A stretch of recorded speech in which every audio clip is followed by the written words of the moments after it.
Good afternoon, everybody. Welcome back to Matterley Basin. It's round 9 of the FIM Motocross World Championship. We're nearing the halfway stage now in the Premier class, the finest championship in the world. The historic city of Winchester is where we are. We were about 5 miles outside here, this beautiful city in the Garden of England, right the way down on the south coast of England. Been coming here since 2006. In fact, the very first winner back then was David Philipparts in the MX2 category on a KTM. Stefan Everts was victorious in the MX1 or MXGP class on his Yamaha. Ken Roxon has also featured here, so too Tommy Searle, Glenn Koldenoff, Clement de Sal, Valentin Guillot and Jeffrey Hurlings, and so too there's Tim Geiser.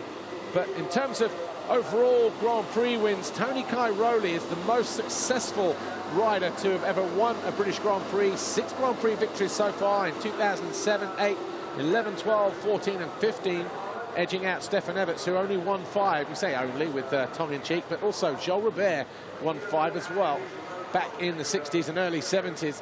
So this place and the British Grand Prix a mainstay on the World Championship calendar. If you missed MXGP Race 1 though, wow, what a race it was. Here's the highlights coming up now. The gate dropped. Cairoli over on the right-hand side. Alongside him, his teammate, Tommy Searle, lost balance, but he was able to tiptoe around the inside on his number 100 Kawasaki. Came out in about 6th place, but up front it was Cairoli, Glenn Koldenoff and Jeffrey Hurlings, who got pushed back to 3rd by his teammate. Geiser was there in 4th, Fevre in 5th, Searle in 6th as they headed uphill. Gauthier Paulin was also well placed in the middle there, but he went down hard on the opening lap as de Sal got alongside Koldenoff to get himself into 4th and went after Tim Geiser. That was Paulin going down. He got landed on, ran over. His bike was destroyed, but he battled on bravely and came home in 18th. Still on the opening lap, though, Cairoli's teammate, Hurlings, and Geiser were going at it as Sean Simpson tipped over the side from 12th down to 20th. He eventually come home in 21st. His other Yamaha teammate from Wilvo eventually came home in 12th after he made 1 or 2 mistakes as well.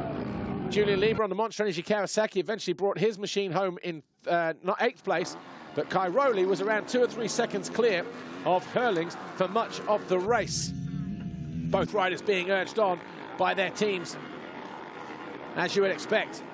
Seaward made a great move on Bobryshev. That notched him up another position as well, but kept making 1 or 2 mistakes. That's why he ended up down in 12th. But Hurlings started to capitalize on 1 or 2 errors from Cairoli. Watch this move around the outside. 3rd gear on the pegs, round the outside, put Cairoli into 2nd. The Italian then responded on the next uphill. They were close, mid-air. Cairoli led, and then 2 corners later, this happened. And it has been the debate ever since. Hurlings got down the inside. They touched on the way out. Cairoli was slammed to the ground, and Hurlings was left to take the checkered flag.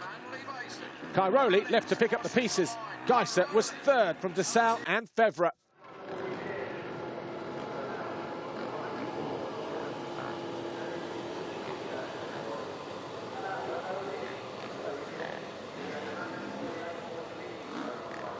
After the fireworks of MXGP Race 1, we wait with bated breath to see how this one turns out. Lisa Leyland was down on the grid with a World Superbike rider with Pata Yamaha, Alex Lowes. Joining me for the final race of the day is World Superbike rider with Monster Energy, Alex Lowes. Alex, welcome to MXGP. Are you a fan of the sport? Yeah, I really love to ride motocross. I ride a little bit with Tommy. Yeah. I won't say I race with him, obviously I only go really slow, but it's a lot different to what we do. But I love it. I'm loving the action today. The race has been fantastic, and Ben Watson had a mega ride there in the MX2 class. So hopefully Tommy can have another strong one. And yeah, been a great day for the fans. Lots of fans here. It's been some cracking racing. Now, like you said, it's a lot different to what you do. You're currently racing in the World Superbike Championship. Currently 7th in the championship standings. How are you finding your season going so far? Tell us a little bit about it. Yeah, my season's been not too bad really. I've had a couple of difficult weekends, but we're quite close to 4th in the championship. The bike's getting better every weekend. I'm doing a bit better every weekend, so I've got a lot of optimism going forward. So I'm looking forward to the next races, and hopefully we can win a race soon. And of course, you're here with Tommy. I'm guessing you're supporting him in this final race. But at the same time, there's such close battling between Cairoli and Hurlings. Is there anyone else out there that can match their pace, do you think? looking at the first race, them 2 guys are quite a step in front of everyone else. But then after that, the next 10 guys are really close. So yeah, the racing's been really cool to watch, really close. I think them 2 have got a little bit of gap even in this race, but I'm looking forward to a good ride for Tommy. Hopefully he can have a good ride. Get another Brit on the podium. Very nice to see. Have a great day. Thanks, Alex Lowe's there. Good luck to all the guys. It's time for MXGP Race 2.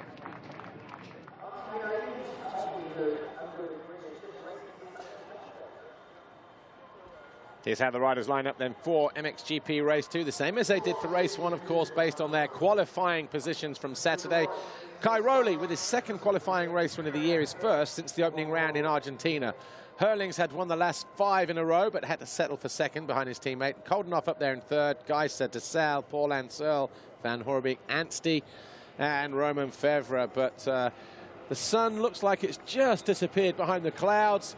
Maybe this one will be a little cooler, but you know the action on track will be just as fierce, just as hot as we had in MXGP Race 1. That one was explosive. What can we expect when the gate drops for Race 2?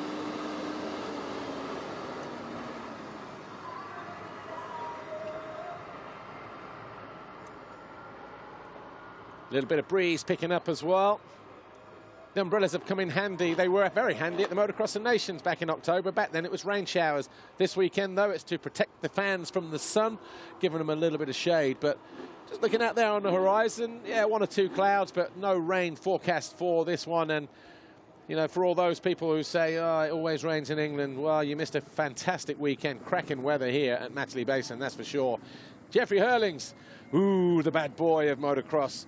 I think it was a 50-50. It was other people in the media centre saying, oh, Kai Rowley should have done this. Hurlings took him out, whatever. It's a talking point. And Kai Rowley, he would have already forgot about it. Or would he? Who knows? And you guys at home, you've just seen it on the replay and you watched it in a race. What do you think of it? Riders making the way to the line then for MXGP Race 2. There's Tim Geiser for Team HRC, a nice steady ride.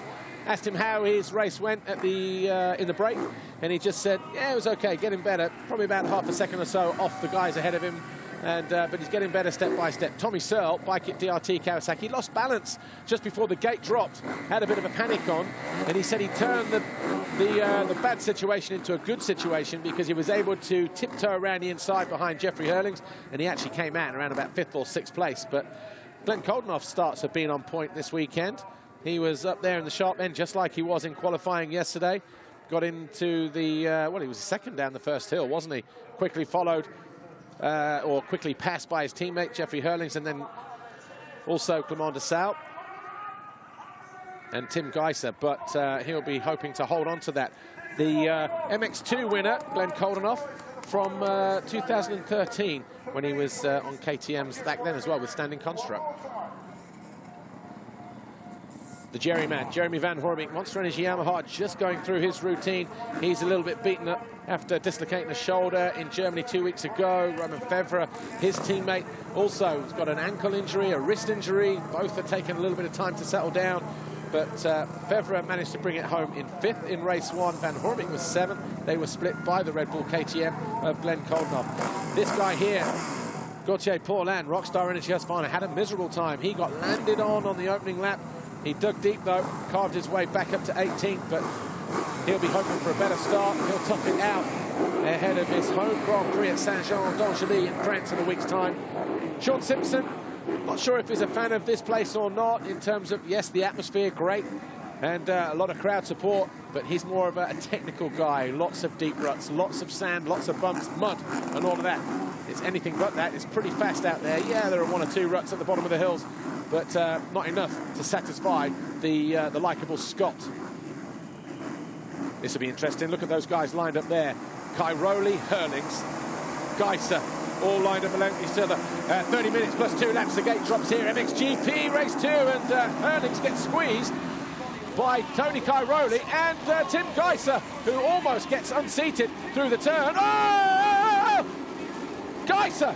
How did he save that? He had a moment coming through the first turn, and then he just was on a wild Bronco ride through the exit of turn 1, and we've got a rider down at the top of the hill as well. Crazy start to MXGP race 2, but it's Kai Rowley who leads. Hurlings, is that in there? Yeah, he's in, well, he's just found his way past Lupino into 4th place. DeSalle and Fevre are ahead of him. Whoa. Tim Geiser, though, the luckiest rider out there. That is high speed when they get on the gas past pit lane. He was a passenger on that motorcycle for a while.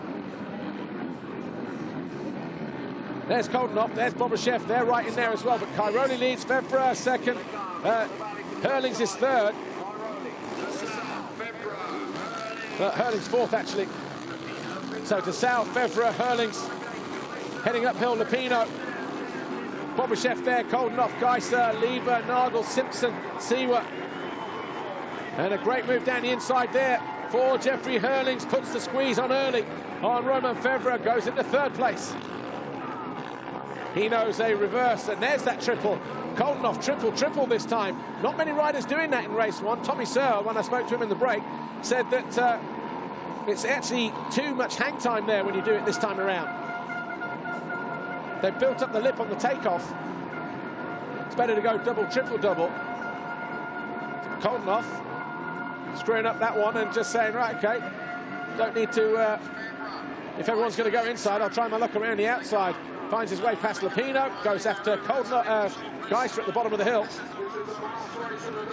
But Hurlings, he knows, well, look how far Kai Rowley is ahead at the moment. This was reminiscent of what happened in the qualifying race yesterday. Kai Rowley got his head down, and that was it. But he needs to be clawing back some points, no doubt about it. DeSalle in second. Well, he's already a Grand Prix winner this year in Russia, of course.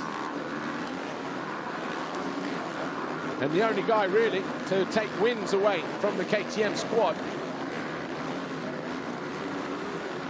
Can he do it again here and help Kai Rowley in that respect?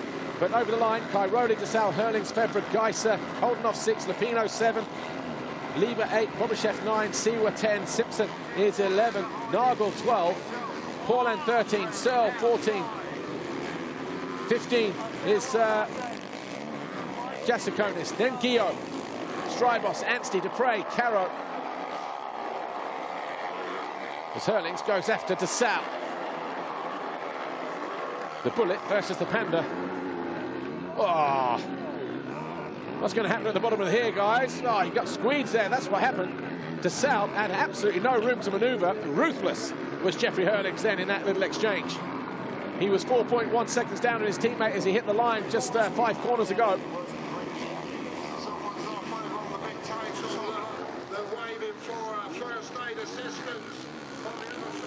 So Hurlings charges downhill. Up and over the quad, a little bit short there, back end just catching the top, more so than he would have wanted.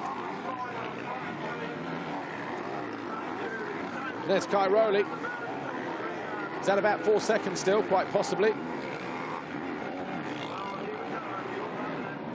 There's that double, triple combination that DeSalle utilising. Hurlings just going 2-2-2 all the way through.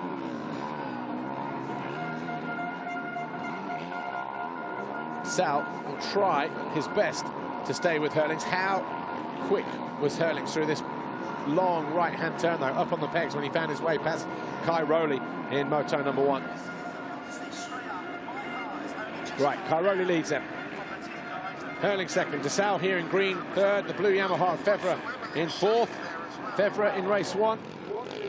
Came home in 5th place, so knocking on the door for a podium. That's what he'll want out of this Grand Prix here this weekend. The venue that he took his first ever race and race win in MXGP and podium appearance in MXGP in his rookie season. But has been riding a little bit battered and bruised with a wrist and ankle injury coming into this one. But like all these guys, they tough it out. The gate drops, the adrenaline kicks in. That's a natural painkiller. Searle up to 11th. Actually, Lieber is down. So was it Lieber that had a big moment? P4, Manuel Volpato there, handing the instructions to Fevre here on this monster in his Yamaha at the bottom of the hill. Tim Geiser, Team HRC, not letting him out of his sights. The gap between Cairoli and Hurlings, though, down to 3.3 seconds as Geiser looks to muscle his way. How tight does that Honda turn, but then lights up on the back end as he has too much of the rear tyre then.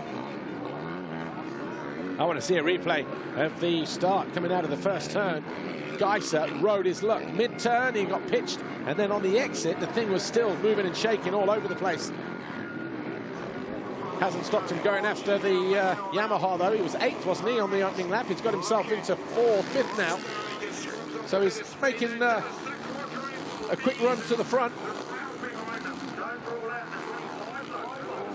Cairoli leads 3.3. Hurling's fastest lap of the race at 23.6 compared to the 24.4. Fernando South 3rd, Febvre 4th, Geiser 5.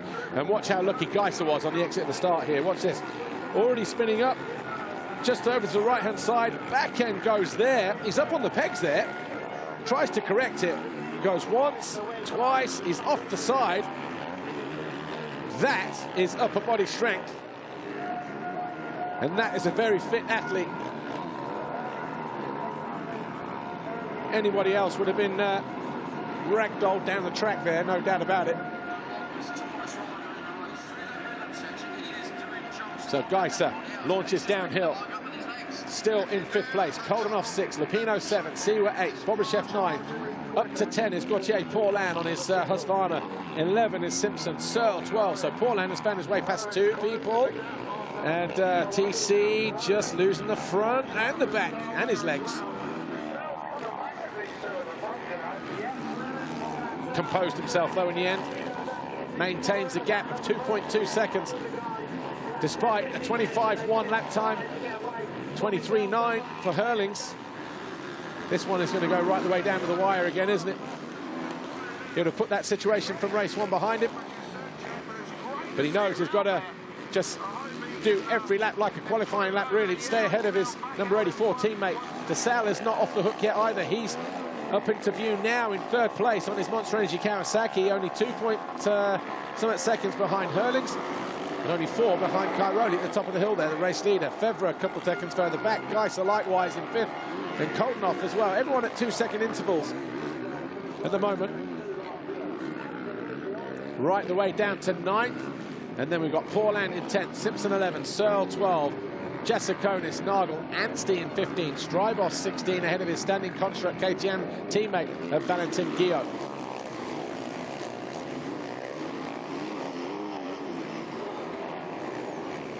Hurlings came into land a little bit heavy there. He just over-jumped slightly on that step up. But fortunately, there was a nice little bit of runoff for him to appreciate as he got into that next left-hand turn that dropped him into the valley, turn 10. But nothing in it between them now, though. That's not 2.2 anymore. Slightly different combination there for Cairoli. He's double, triple, double, just like DeSalle there. Means he can just carry a little bit more momentum without upsetting the balance of the bike. That may be one of the areas where he's quicker than his teammate, who is up on the pegs through that turn again. He's got so much confidence to ride round there on rails the way he does. So anything lost over on this bottom circuit there through the waves. And Tommy Searle looking like he's alongside Simpson there as they fight over 11th place.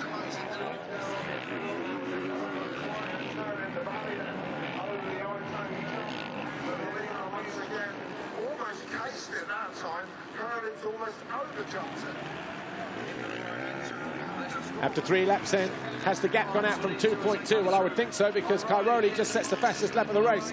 2:23.4, it's only 2.4, another 2/10 gain there. But we have a long way to go. 3 laps, race 1 was 14 laps. A slight bobble.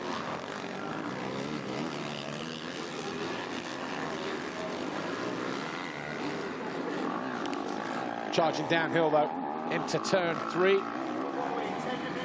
And then back uphill into this bank that is turn 4. DeSalle still not going anywhere. And Romain Febvre looks like he's just inching closer to the Belgian as well. Maybe leaving Geiser to fight his own race there in 5th place for Team HRC. Here's Glenn Koldenhoff, a former winner around here in MX2, of course, the standing construct in his MX2 days. just wants to find some consistency, wants to get himself on the podium. He came close in his home round in Valkenswaard, where he was 4th. He's been 5th a couple of times, 7th a couple of times the last couple of rounds as well. But who's that charging down the hill? Alessandro Lupino for Gavin van Venrooy Kawasaki. What a fantastic ride he's having as well in this second MXGP race.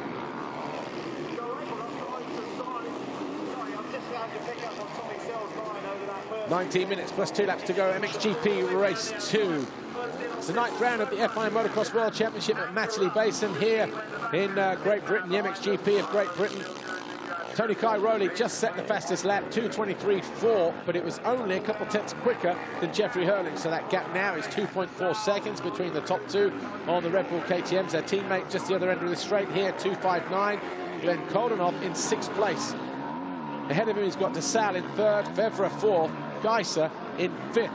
There's Max Anstey here on a Rockstar Energy Husqvarna, looks to find his way past the factory TM of Max Nagel of Germany as they fight over 14th place. Tommy Searle to the outside on the green Kawasaki, the bike at DRT Kawasaki, still coming up against the stubborn resistance of 24 on the Wilvo Yamaha of Sean Simpson. And Jasikonis just behind him on the Honda Red Motor Asamotor, almost got cleaned out there by the Lithuanian, did Tommy Searle. Said he was happy with his ride in race 1, Tommy Searle, when I spoke to him, but might leave, he's got to be careful not to leave the door open here, as Jasikonis will charge on through. CRF 150 that is riding, absolutely dwarfed by the 17'9" frame of the tall Lithuanian. Roman Febvra's riding with a foot and wrist injury. He's riding through that pain barrier. He's pushing for that podium. What feedback have you had from him, and how do you think this race is going to pan out? Yeah, it's a very difficult moment for him because already 2 weeks ago he had an injury in the foot, in the wrist. He damaged the ligament. So already in Germany he had to do two really good results. And then he's there in the second moto, in the last 2 laps he had the crash. So then he have a lot of pain in the foot. So it's unbelievable what he had to do this weekend. So for us it's not normal, but him is a really strong man, especially when he have some problem. Really strong, unbelievable. Well, good luck to you and the team. Thank you. Yeah, Mino just reiterating how tough Roman Febvra is. Probably wasn't sure he was going to get through the weekend with the injuries that he's carrying at the moment, but he's got his head down and already what he's doing this weekend here. 5th in race 1, currently 4th in race 2. Going to be good enough for 5th overall, but if he can find his way past DeSalle, then that'll give him 2 more points. That'll put him on 36. He can find his way past Hurling, but that's a long shot, isn't it? 8 seconds further up the track. Here's Gauthier Paulin in the wars in race 1, no doubt about that. The Rockstar Energy Husqvarna rider now in 10th place, about 5 seconds behind Kenny Bobashev. Wonder how wounded he is, though, because he fell on an uphill. See people landing on his bike, landing on him. He was cowled up in the embryonic position just because he knew where he fell. It was a very precarious place indeed. But Cairoli last time around set another fastest lap, a 2:23.0, another 3/10 gain. The gap was 2.8 at the end of lap 4. This is lap 5. And is it another good lap for Cairoli? Or are we going to see the gap come down from 2.8? Yes or no? He goes fastest again, 2:22.395. Another 4/10, so it's 3.1 now between Cairoli and Hurlings. Coming into this weekend, Cairoli was 48 points behind his teammate Jeffrey Hurlings. Hurlings was 48 points clear of Cairoli. And after race 1, it had gone out to 51 points because the difference between first and second was 3 points. That'll be back down to 48 as we head to France in the days like this. And not sure who then will have the advantage on the hard-packed rocky circuit at Saint-Jean-d'Angely. Both have performed well there over the years. But will it suit Cairoli on the bigger bike or Jeffrey Hurlings? Who knows? This ground, a mixture between the two. Obviously, there's a nice amount of dirt here, but the rock is all starting to come through as well. Not as hard as somewhere like Saint-Jean. You don't get those kind of bumps either that we've got at the bottom of the hill. And DeSalle tips over. So DeSalle tips out of third. Febvre goes fourth. Geiser goes through. And DeSalle remounts in 5th place. And then all of a sudden, there's a gift of a couple of points there for Romain Febvre. And also Tim Geiser. He'll be kicking himself with that. He just lost the front end coming out of the turn, it looked like. Sure, we'll get a replay of that in just a moment, but a simple error from the 25. Here's how it happened. Just went into the turn. Back end was working overtime, look. He got in there and then just spun it out.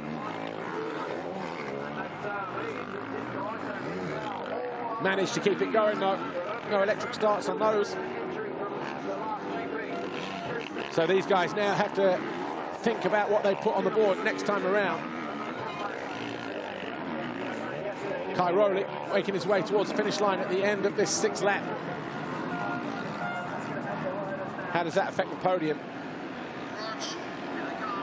Well, Kai Rowley about to hit the line any moment now. There he is at the top of the screen. Another fastest lap of the race, a 2:21, a 22:135, and another 4/10. So the gap now 3.6 seconds between Kai Rowley and Herlings. Definitely got his act together this time around, hasn't he, Kai Rowley? No little slip-ups at the moment. Still a long way to go, though. 13 plus 2. Herlings second, Febvre third. Now 13 off the lead, 10 off the Herlings. Sun starts to come out again here in the south of England at Matterley Basin. Geiser there for Team HRC, hounding the 2015 MXGP World Champion on his Monster Energy Yamaha, Romain Febvre, who is now into 3rd. Geiser 4th, DeSalle 5th, Koldenhoff 6th, Lupino 7th for Geben van Venrooy, Kawasaki. Seawer 8 on the Wilbo Yamaha, Bobashev 9 for Boss GP, and 10 Gauthier Paulin. Febvre 2 points shy of the podium here at the moment. He's on 36, Geiser on 38. And DeSalle on 34.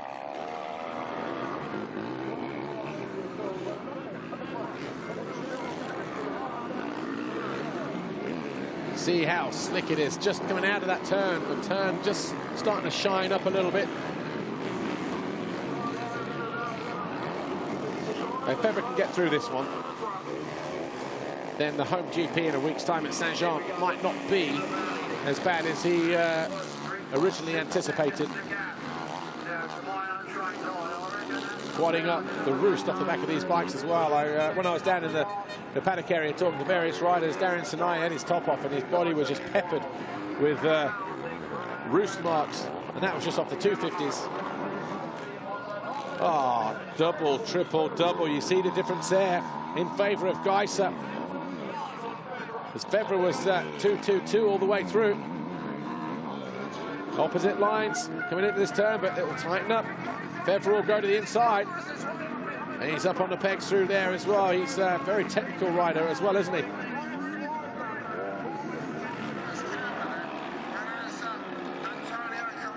So as they drop downhill here into the flat part of the infield section before the long climb up to the finish, the gap looks like it's coming down.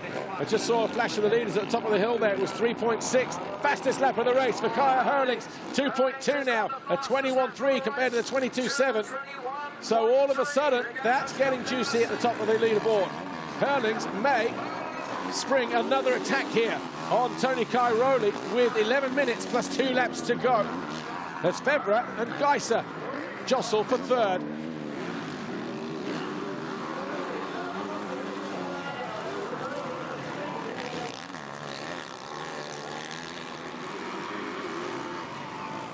That's the gap between 1st and 2nd.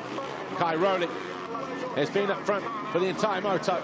Jeffrey Herlings got himself into 2nd, but the gap was out to 3-point-something, 3.6 a minute ago. It's now down to 2.2. Geiser just a little high in the turn there as he looked to find a way around the outside of the Frenchman, Romain Febvre. These two fighting over 3rd. Nice jump at the top end of the circuit there onto that plateau before they plunge back downhill. See the braking bumps there. Both sets of factory suspension working as you would expect on the Yamaha and the Honda. But less than 10 minutes to go, and Geiser scrubbing his way. An aggressive attack down the hill, gets alongside from out of nowhere. And this time, he will make it. Whoa, he was just up the side of the track there. Took down one of the track markers almost. But Febvre hanging on here as Geiser looks for 2 more points and third.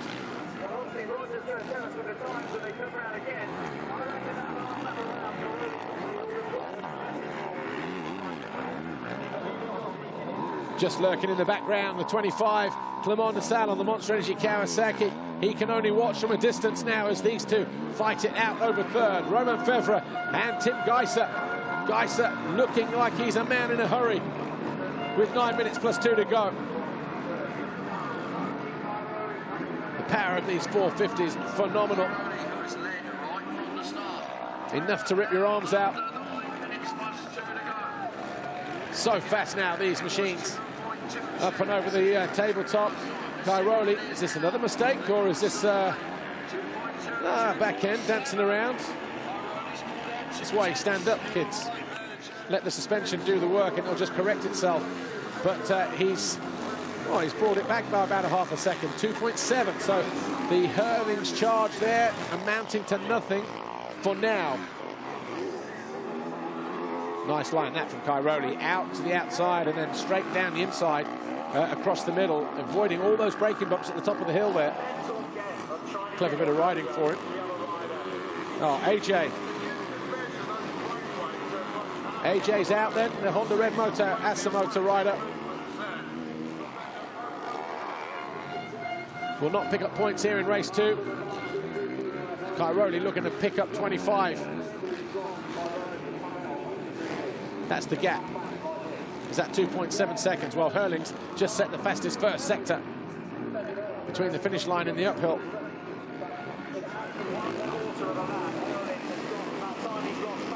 And all of a sudden, Cairoli might be on the ropes again here. It's almost like he gets a break, and Hurlings just makes a couple of mistakes, and then he regroups and gets back onto the rear wheel.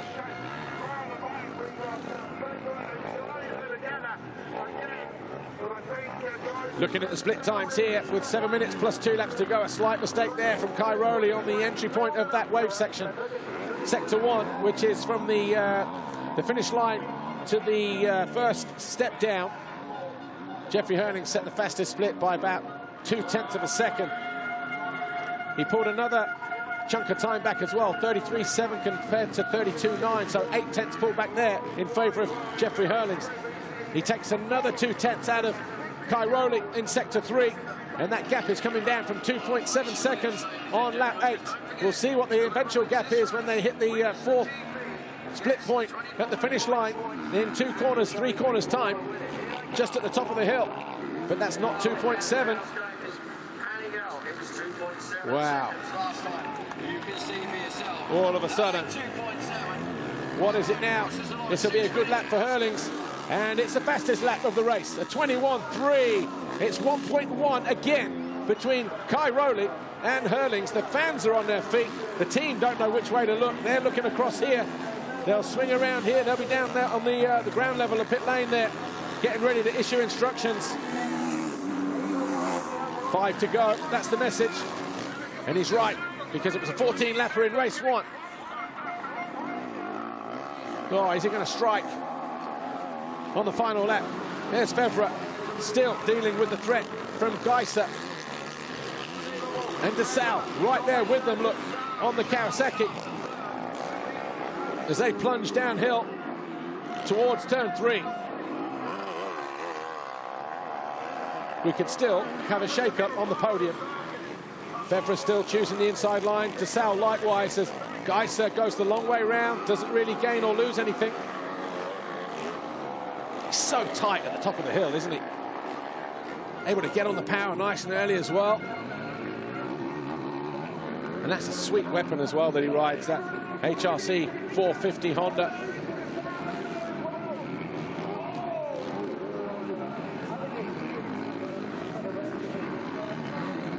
Still trying to be a real thorn in the side of Romain Febvre. He's fast up there. Seen it a couple times now. Just scrubs his way from the top all the way down and then through the waves.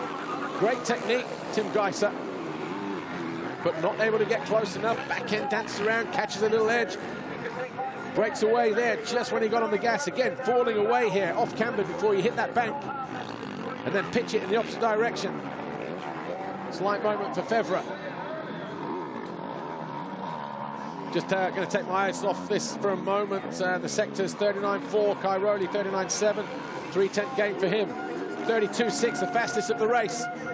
33.1 in favour of Cairoli. 31.9, 32.1. So Cairoli responding to the threat of Jeffrey Hurlings as DeSalle gets closer to Geiser.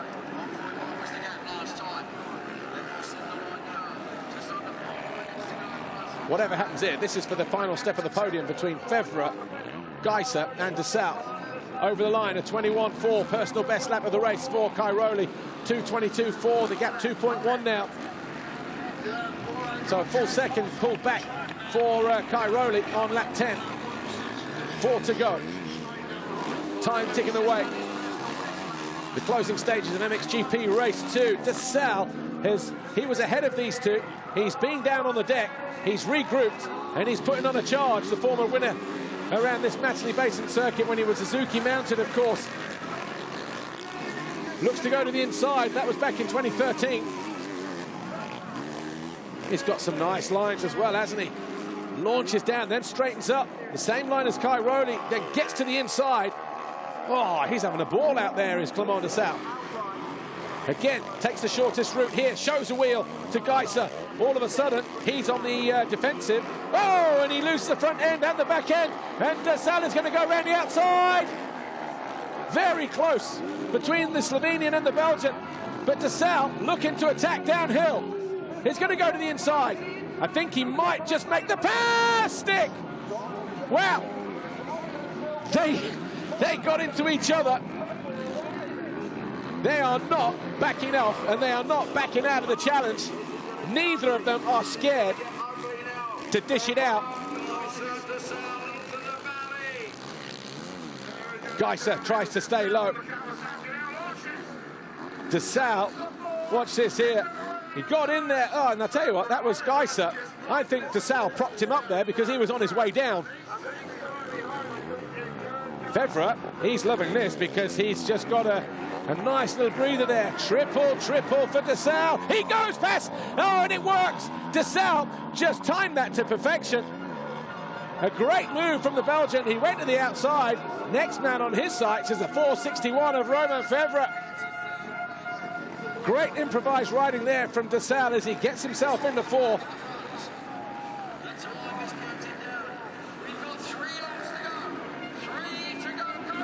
You do not want to take your eyes off of this. 1.5 minutes plus 2 laps, or in real terms, 3 laps to go. Cairoli just set the fastest lap of the race, again by 1/10 of a second as DeSalle almost off the track there. The gap is still 2.2 between the two leaders. But this here, the final podium places, Romain Fevre holds third in the race at the moment from DeSalle, and then Tim Geiser.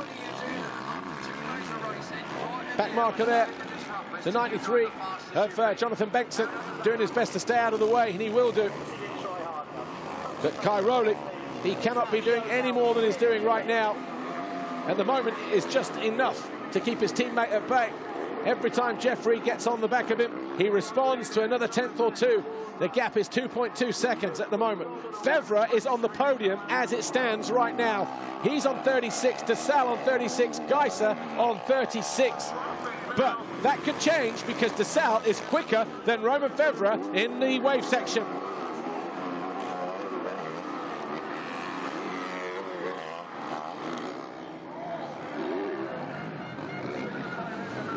Romain Fevre needs to have a few bike lengths on DeSalle as they hit that wave section over in the city section of the racetrack, because we just saw a lap ago what kind of damage he can do to someone like Tim Geiser with a triple single combination compared to the double, and Geiser out of this one, he's decided, okay, there you go, you guys duke it out for third. But Fevre, he is not done yet, and nor is DeSalle. So this next section here, I want to go back because I think we're going to see a pass through the wave section between Fevre and DeSalle. Right, is he close enough? Watch, DeSalle goes outside. No, he opts to the inside this time around. He goes to the inside and loses ground to Romain Febvre. Febvre won't mind that too much, though. With 3 laps, 2 and a bit laps to go. The leader's getting ready to come through for the 12th time. Here we go. Oh, it's not 2.2 anymore either. Oh, I love Bonfire Night. November the 5th, firework. They came early. 1.6 seconds. Fastest lap of the race for Jeffrey Hurlings. 2:20.6. The final 2 laps of MXGP Race 2, the concluding part of the 9th round of the FIM Motocross World Championship. Jeffrey Hurlings has just set the fastest lap of the race at 2:20.6. He's got it down to 1.6. Meanwhile, Febvre is still doing his best to fend off the challenge from the Belgian, Romain DeSalle, who's lost a little bit of ground this time around. But Febvre is on the podium as it stands right now. 47 for Cairoli with a second and a potential win. Hurlings a win and a potential second. They will be sharing the points, and the gap will be back to 48 at the end of the day, and Cairoli will win the GP. Febvre, DeSalle, Geiser all tied on 36, so the 3rd step of the podium is going to be decided with what happens between Febvre and DeSalle in the next 2 laps. Meanwhile, Cairoli leading here now and hanging on by the skin of his teeth, because Hurlings has got right back onto the rear wheel of his Red Bull KTM teammate, and there is nothing in it, a bike length and a half. Nerves of steel, these two. Cairoli, a 9-time world champion. Hurlings, a 3-time world champ, looking for his first MXGP title at the end of 2018. Both riders still on the very top of their game. Triples in. Hurlings improvising. He goes triple, triple, single. Not seen him do that too much during the weekend. He's been going double, double all the way through. Cairoli has been going double, triple, double. And a nice cheeky look back there from the 222. Is it deja vu time here? We saw him go around the outside in race 1. Oh, and he runs out of room. The fans, you can hear them trackside there. They thought we were going to see a rehearsal or a revisit of what happened in Moto number 1, where Hurlings was up on the pegs and went around the outside of Cairoli.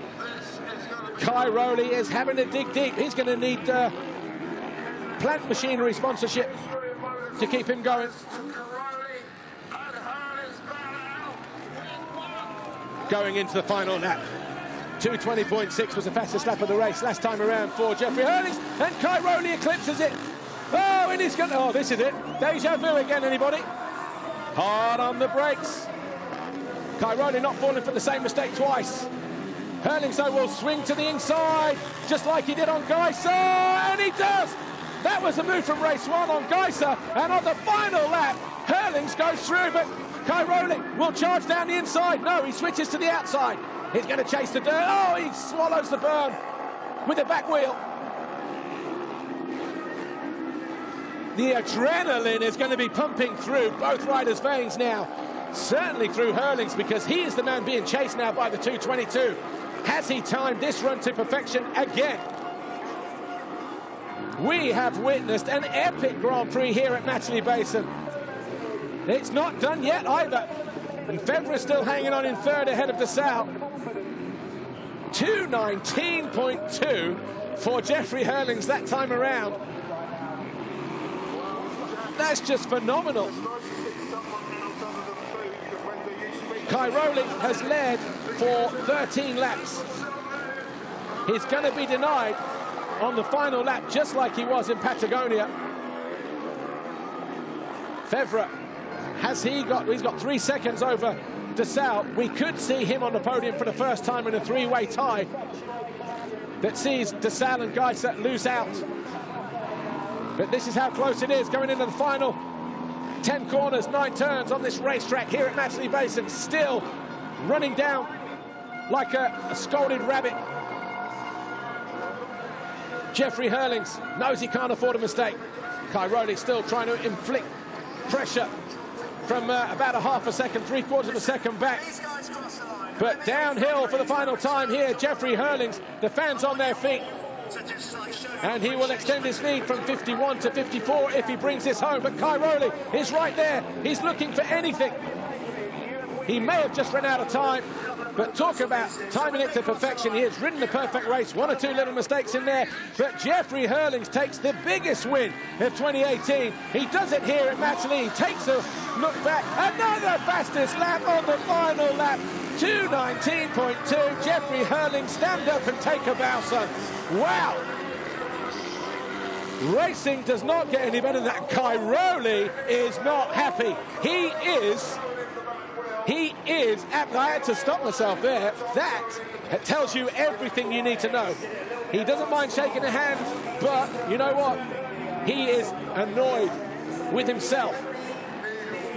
He gave everything out there and it wasn't enough. He's got to go back to the drawing board. But for the first time this year, Romain Febvre takes the podium, and he does it here at the same place that he got his first ever podium in MXGP in 2015, and that was a tough Grand Prix. Watch this. Jeffrey offers the hand. Nah, not interested, son. He even took him out there almost as well, look, Cairoli. It was like, hey, so Jeffrey, that one will be in the bank. He'll say, you know what, fine. Not a problem for me, sir. Rattled your cage. We have got fireworks for the rest of the season, folks. No doubt about it. Anyway, here's Jeffrey Hurlings, the double moto winner. Whew.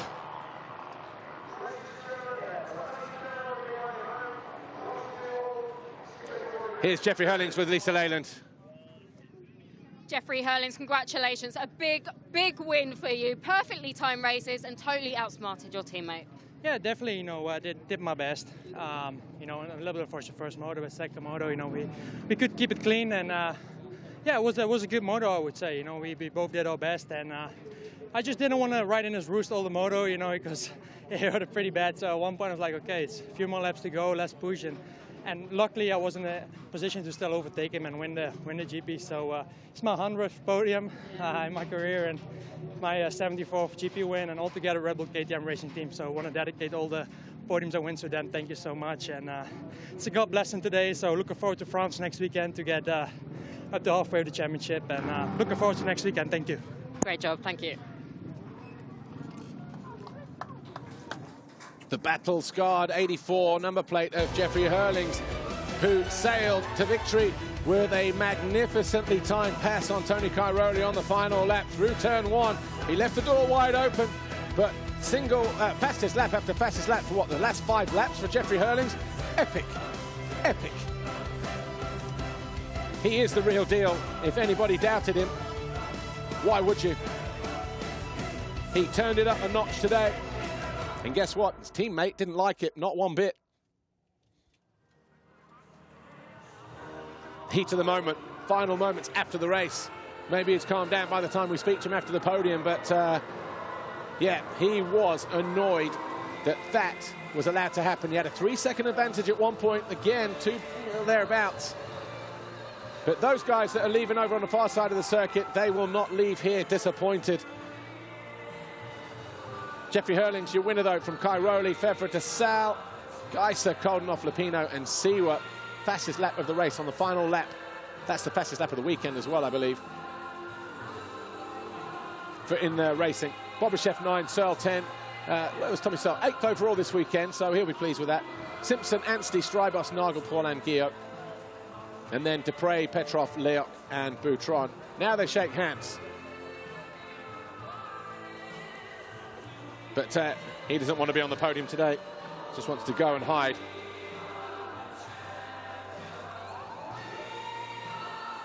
What a Grand Prix we witnessed here at Matterley Basin this weekend, round 9 of the FIM Motocross World Championship. Jeffrey Hurlings and Tony Cairoli continue to impress as that team rivalry continues to bubble over.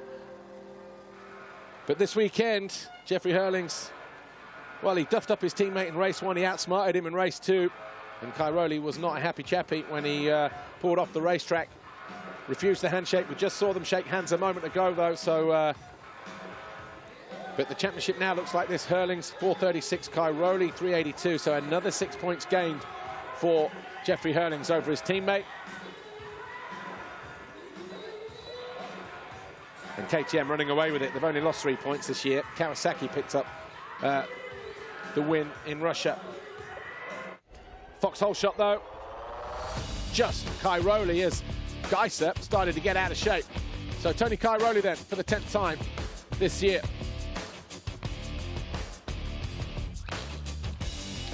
He would have loved to have turned that into 25 points and kept it at least back at 48. Heading into the French Grand Prix next week at Saint-Jean-d'Angely. And I tell you what, if you like what you've seen today, then why not join us live for more MXGP action from Saint-Jean-d'Angely in France in 1 week's time. That's going to be the second round of a triple header, because the week after that we go to Italy and Ottobiano. There were fireworks there as well last year between the same two guys. Getting ready for the podium though.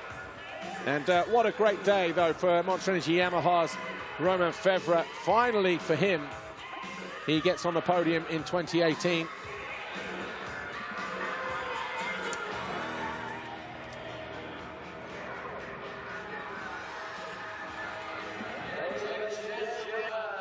And it's been a while for him as well.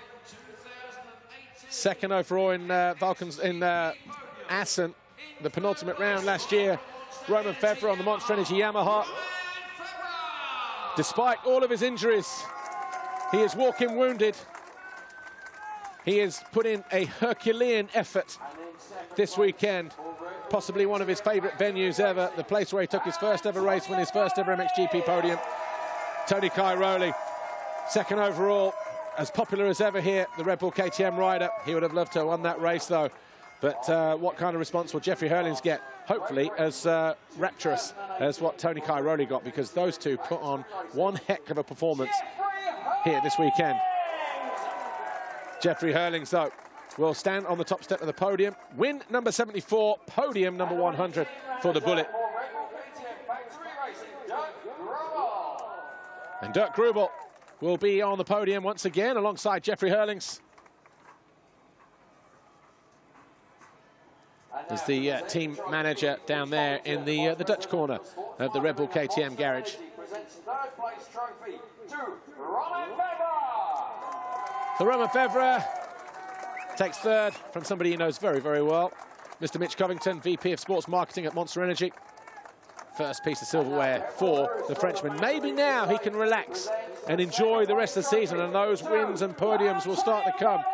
But thank you very much to this guy for allowing us to use your magnificent piece of land and your racetrack, Mr. Peveril Bruce, the Matterley estate owner, as he hands the second place trophy to Antonio Cairoli.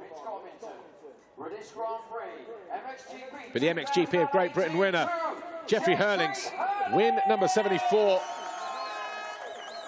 And once again, Mitch Covington on hand to deliver the winner's trophy to Jeffrey Hurlings. And the winning team, once again, Red Bull KTM. Peveril Bruce on hand once more to offer that to Mr. Dirk Grubel. But the championship lead has been extended by 6 points this weekend. Now 55 points. 54 points. And Tony Skillington, the FIM CMS director, on hand to deliver the championship red plate to Jeffrey Hurlings as he continues to lead MXGP. And now, ladies and gentlemen, the national anthem for our winner from the Netherlands. Dutch national anthem, though, for Jeffrey Hurlings.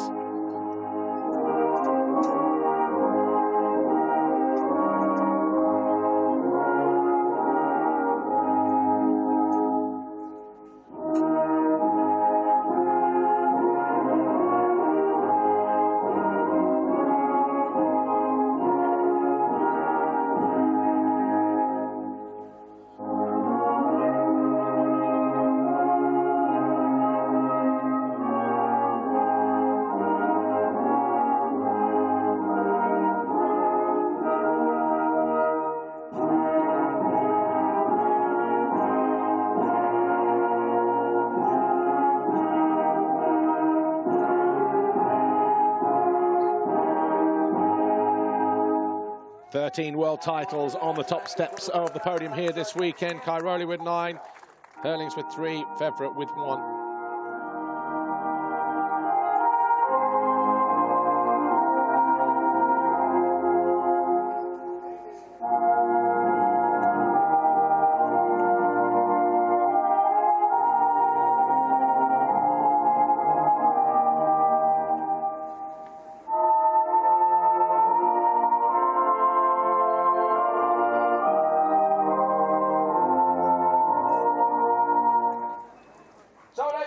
KTM once again winning manufacturers here this weekend at the MXGP of Great Britain. But Jeffrey Hurlings walks away here with a points extension and ahead of his teammate Tony Cairoli. Congratulations to Romain Febvre getting on the podium for Monster Energy Yamaha. We will talk to the top three, the other side of the best moments.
Jeffrey Hurlings, congratulations. 100th podium with KTM, 74th GP win, and you've extended that point lead.